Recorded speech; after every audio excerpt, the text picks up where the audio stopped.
খুব অল্প বয়সেই বাবা মা আমাকে বিয়ে দিয়ে দিয়েছেন। সংসার কী জিনিস বা কিভাবে করতে হয় সেটাই তো বুঝতাম না। তবে একটা জিনিস কি জানেন? মেয়েকে বিয়ে দেন বা নিজেই বিয়ে করেন, একটা প্রতিষ্ঠিত ছেলেকে বিয়ে করবেন। কেন বললাম জানেন? কারণ আমার বাবা মাও কিন্তু আমাকে বেকার ছেলের হাতে তুলে দিয়েছিল। আর এই বেকার ছেলেকে বিয়ে করার পরে জীবনে অনেক কষ্ট পেয়েছি। বেকার ছেলেকে বিয়ে করার পরে বুঝেছি জীবনে আসলে শখ আহ্লাদ রাখতে নেই। সকালাত করার জন্য হলেও কিন্তু টাকা লাগবে, কিন্তু আমার হাজব্যান্ড তো বেকার, আমাকে কি দিয়ে সকালাত করাবে? আপনারা অনেকেই জিজ্ঞেস করতে পারেন, তাহলে কেনই বা এই বেকার ছেলের হাতে তুলে দিল আপনার বাবা মা, বা আপনিই কেন রাজি হয়ে গেলেন? তার সাথে যখন আমার বিয়ের কথাবার্তা হয় তখন আমি জানতে পারি যে তার মা নেই, অনেক আগেই আল্লাহ তাআলা তাকে তুলে নিয়েছেন।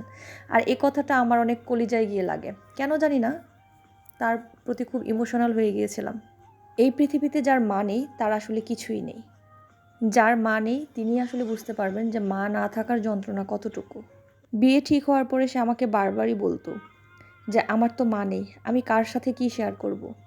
অনেক ফাঁকা লাগে, খুবই একা লাগে, একদমই ভালো লাগে না। বেকার ছেলের বউ হওয়ার পরে বুঝতে পারলাম বাস্তবতা আসলে কতটা কঠিন। বাস্তবতা বলতে শুধুই চাই টাকা।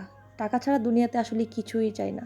জীবনে যার যত টাকা আছে তার মূল্যায়ন তত বেশি। এখন আল্লাহর কাছে লাখ লাখ কোটি কোটি শুকরিয়া।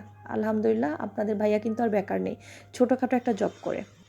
আর আপনাদের আপুকে এখন অনেক খুশি রাখতে পারে। হ্যালো এভরিওয়ান, আসসালামু আলাইকুম। কি এতক্ষণ ভেবেছিলেন যে আমার গল্প বলছি? না, এটা একটা আপুর গল্প। ইনবক্সে আমাকে আসলে টেক্সট করেছিল। তার আগে বলে নেই আজকে আমি কোথায় চলে এসেছি। আমার অনেক দিনের ইচ্ছা ছিল যে আমি হচ্ছে দক্ষিণা কিচেনে যাব, সেখানে যেয়ে পেট ভর্তি করে খাবো। যেহেতু এখন বৃষ্টি পড়ছে তো ভাবলাম খিচুড়ি খাওয়াই যায়, তাই আপনাদের ভাইয়াকে বললাম চলো আমরা দক্ষিণা কিচেনে যাই। আমার অনেক দিনের ইচ্ছা ছিল দক্ষিণা কিচেনে আসার, যদিও কখনো সময় সুযোগের অভাবে আসা হয়নি, কিন্তু আল্লাহ তাআলা আজকে আমার মনের ইচ্ছাটা পূরণ করেছেন। আর আমার এক বড় ভাইয়াকেও বলেছিলাম যে ভাইয়া আজকে চলেন আমরা দক্ষিণা কিচেনেই যাই। এতদিন দক্ষিণা কিচেনের অনেক নাম শুনেছি, আমাদের শনির আখড়াতেও দক্ষিণা কিচেনের হচ্ছে একটা ব্রাঞ্চ আছে। আর আমাদের বাসার কাছাকাছি একটা জায়গা আছে, সেটা হচ্ছে খিলগাঁয়ে। তো এত কাছাকাছি তারপরেও যেতে পারলাম না, তারপরে হচ্ছে এখানে অবশেষে দক্ষিণা কিচেনে চলে আসলাম।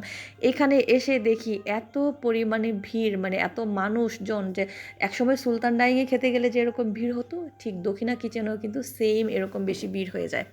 তারপরে আমরা অনেকক্ষণ লাইনে দাঁড়িয়ে থাকার পরে হচ্ছে অবশেষে বসতে পারলাম এবং আমাদের খাবার অর্ডার করলাম। এখানে আমরা খিচুড়ি অর্ডার করেছি।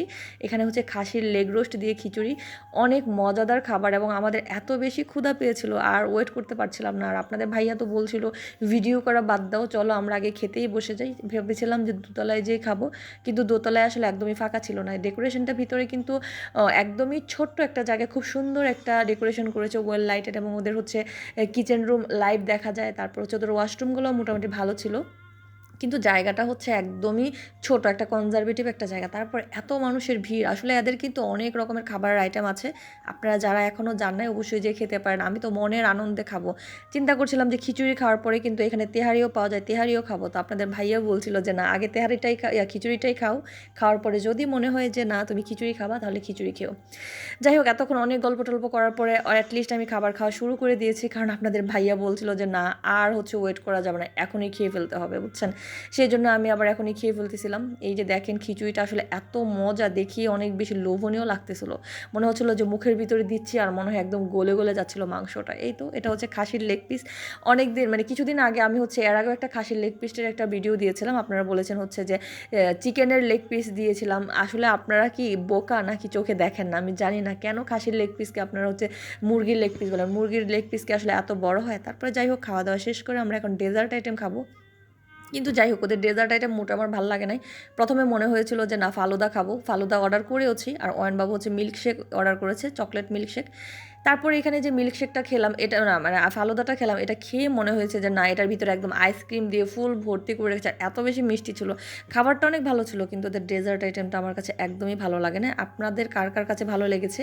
আর কে কে হচ্ছে আপনারা কী বলে এই রেস্টুরেন্টে খেয়েছেন দক্ষিণা কিচেনে? এই যে দেখেন আমি দেখাই দিচ্ছি, অ্যাটলিস্ট আমাদের খাওয়া দাওয়া শেষ করে আমরা এখন বের হয়ে যাব, তাই আপনাদেরকে আবারও দেখাই দিচ্ছি। এটা হচ্ছে এই খিলগাঁয়েতে, শনির আখড়াতে অবশ্য আমি যাইনি কখনো, কিন্তু সেখানে নাকি লাইভ কিচেন দেখা যায়।